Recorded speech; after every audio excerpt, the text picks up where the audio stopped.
The experience of playing the Tchaikovsky trio is different from playing any other kind of chamber music, because you can really get lost in the waves of the piece and the way it's constantly developing from one theme to another, and you can really be a part of that journey that it takes you on as a listener, but also as a player.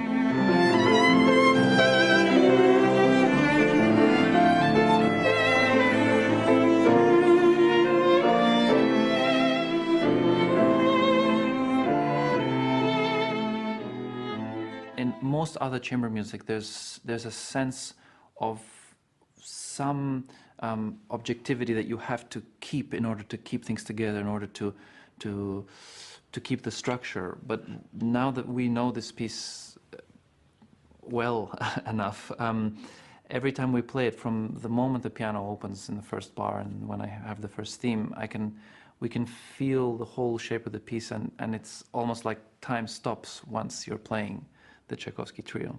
And the feeling at the end of the piece is also unlike any other chamber music piece. You really feel in the hall like something's happened and something has changed.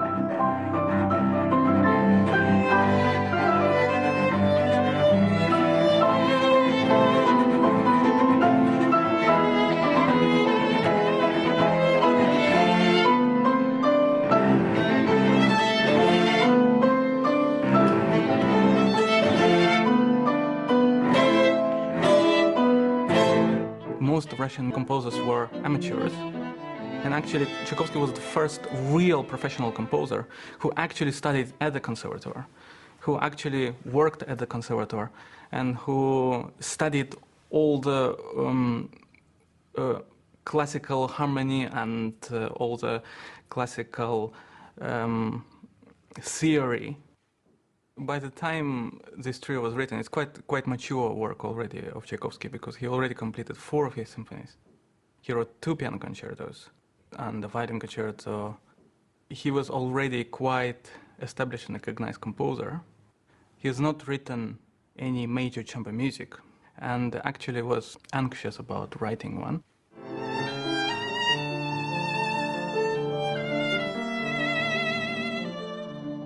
Because he thought that a combination of a classical piano trio, as it was developed already in Western music very much, wouldn't work.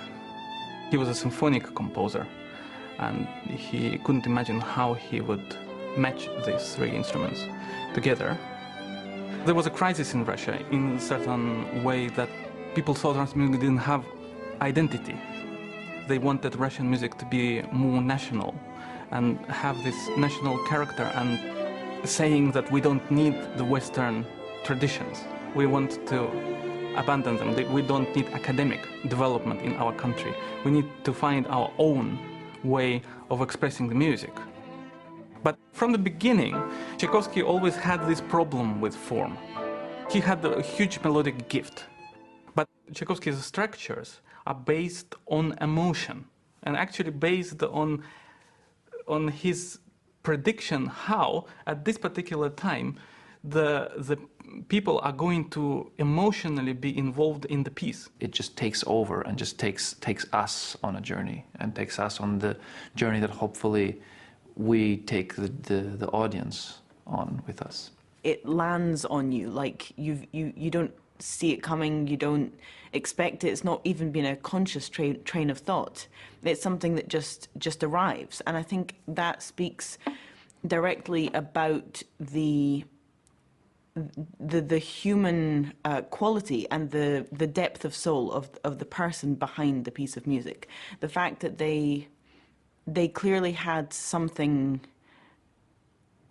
something so powerful to say, and something of such depth and humanity that is shared across centuries, across nations, across cultures, and it really does. You just feel overwhelmed by it in the context of performance. And Tchaikovsky Trio is absolutely one of those pieces. I would say 99% of the performances that we as a trio have done of that piece have ended in that feeling. It ends, and like Leonard said, you feel like you're a changed person by the end. The trio was dedicated to Nicola Rubinstein, and it was very interesting relationship between them, because, for example, dedicated his first piano concerto, which is one of the most famous his compositions.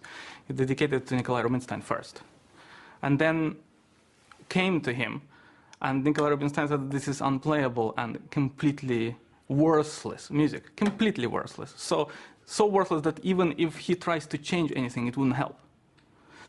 So Tchaikovsky was really upset and dedicated to Hans von Bülow, who played it to a great success in New York and made a premiere in New York with enormous success of that piece. And then Nicola Rubinstein had to take his words back. But then he wrote a second concerto and dedicated to Nicola Rubinstein, and Nicola Rubinstein decided he will play it. And then he died.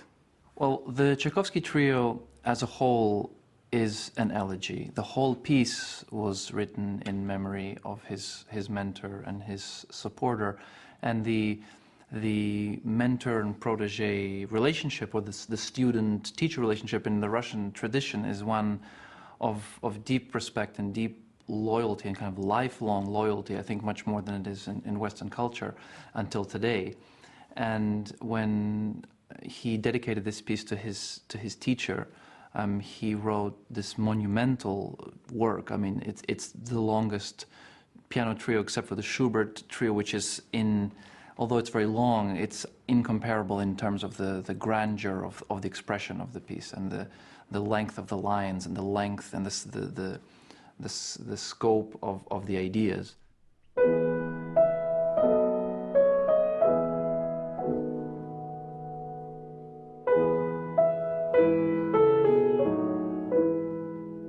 The second movement, which is the second one alone, I think is almost half an hour long, is a theme and variations. And the theme is a very rustic, very traditional Russian folk theme. And it's then varied in a way like a person going through different stages of life. I mean, on the one hand, it goes through different musical structures, like a fugue and a waltz. But on the other hand, it goes through different episodes of life, and you can really see a whole lifespan over these, I think, 12 variations. And in that sense, I think it's a dedication to someone's, not just the sadness of someone's death, but a dedication to someone's life and the life they lived.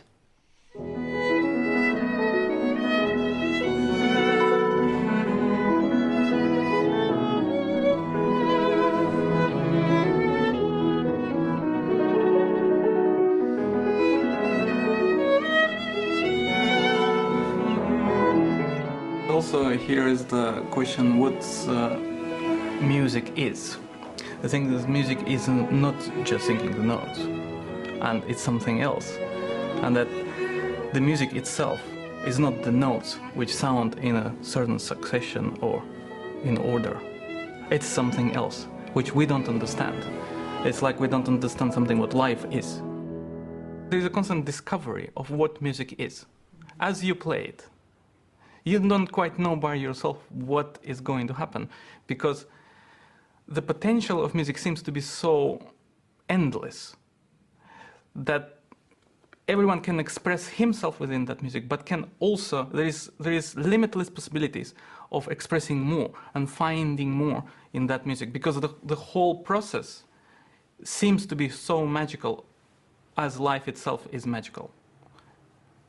It's inexplainable. As much as you try to explain it, there are more to explain. If you were to really try to differentiate the greatest of composers, it's exactly that quality that has made them speak to so many people, has made them continue throughout centuries, that's made them connect with so many people. I think it's the ability to understand, whether it be in a subconscious level or a analytical level or intellectual level, they have an ability to understand a greater depth of the humankind, of actually all the things that we don't understand, and all the things that are going on between relationships between people, in circumstances, in the you know, what you feel that's happening in a hall that can be guided by the notes and guided by music. But in actual fact, the point of it all is something much, much greater. It's not a sequence of notes. It's not technique. It's not those things. It's something much higher. And I think in the experience of performing and the experience of delving deeper into these works, you do feel that you're discovering a little bit more, touching a greater understanding of life itself. It's actually, in the end, not about music. It's about something greater.